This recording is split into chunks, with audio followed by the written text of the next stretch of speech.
Dans cette vidéo, je vais répondre à une question que vous vous posez sans doute depuis longtemps, je n'en doute pas. Vaut-il mieux transporter l'électricité sous haute tension ou sous une tension beaucoup plus basse? Alors, pour illustrer cette question, j'ai pris un exemple, celui d'une centrale nucléaire qui fournirait une puissance de 10 MW environ et qui doit alimenter une ville qui se situe à 100 km. Alors pour cela, on va utiliser des lignes aériennes. Chacune de ces lignes, enfin au moins l'ensemble de ces lignes, ont une résistance d'environ 15 ohms. Et cette résistance va provoquer des pertes par effet Joule. C'est-à-dire qu'une partie de l'énergie électrique sera dissipée en chaleur. Ce qu'on veut éviter, on voudrait minimiser ces pertes. Et pour ça, vaut-il mieux utiliser une tension basse ou une tension faible? J'ai donc posé la question à deux membres éminents du personnel de la centrale, Jojo et Gogo. Je ne vous dis pas qui c'est, ils se reconnaîtront. Gogo m'a dit 50 000 volts, c'est parfait. Il y a 50 000 habitants dans la ville, 1 volt par habitant, c'est largement suffisant. Quant à Gogo, il m'a dit mais pas du tout, c'est n'importe quoi. Il faut prendre 400 000 volts. Et je tiens cette information de source sûre de mon grand-père qui était radiotélégraphiste dans la Royal Navy.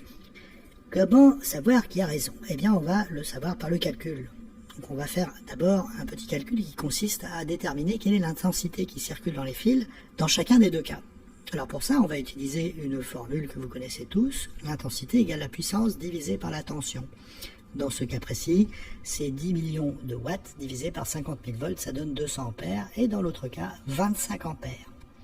Maintenant, regardons les pertes par effet Joule dans chacun des deux cas. Donc, on va utiliser une formule que vous connaissez aussi, qui est la puissance dissipée par effet Joule dans une résistance est égale à la résistance multipliée par l'intensité qui la traverse au carré. Dans ce cas, c'est 15 ohms multiplié par 200 ampères au carré, ça fait 600 000 watts de perte. Et dans l'autre cas, 9375 watts. Autrement dit, dans le cas de Gogo, 600 000 watts sont dissipés sous forme de chaleur et disparaissent dans la nature. Et dans le cas de Gogo, 9375 watts. J'ai peut-être dit Gogo à la place de Jojo. Enfin bon, c'est pas grave. On va regarder la puissance reçue par la ville dans chacun des deux cas. Dans le cas de Jojo, pour faire le calcul, c'est simple. Puissance de la centrale moins les pertes, ça donne 9 400 000 watts. Et dans le cas de Gogo, 9 990 625 watts. On voit que déjà un vainqueur se décide, mais pour en être sûr, on va calculer le rendement final. Pour ça, c'est simple. On va diviser la puissance reçue par la ville par la puissance fournie par la centrale et on se rend compte que sous 50 000 volts, 94% de la puissance fournie par la centrale est reçue par la ville, le reste est dissipé en chaleur. Et dans le cas de Gogo, 99,9%. Indubitablement, Gogo est le vainqueur. Alors en conclusion, qu'est-ce qu'on peut dire? Elle est très simple.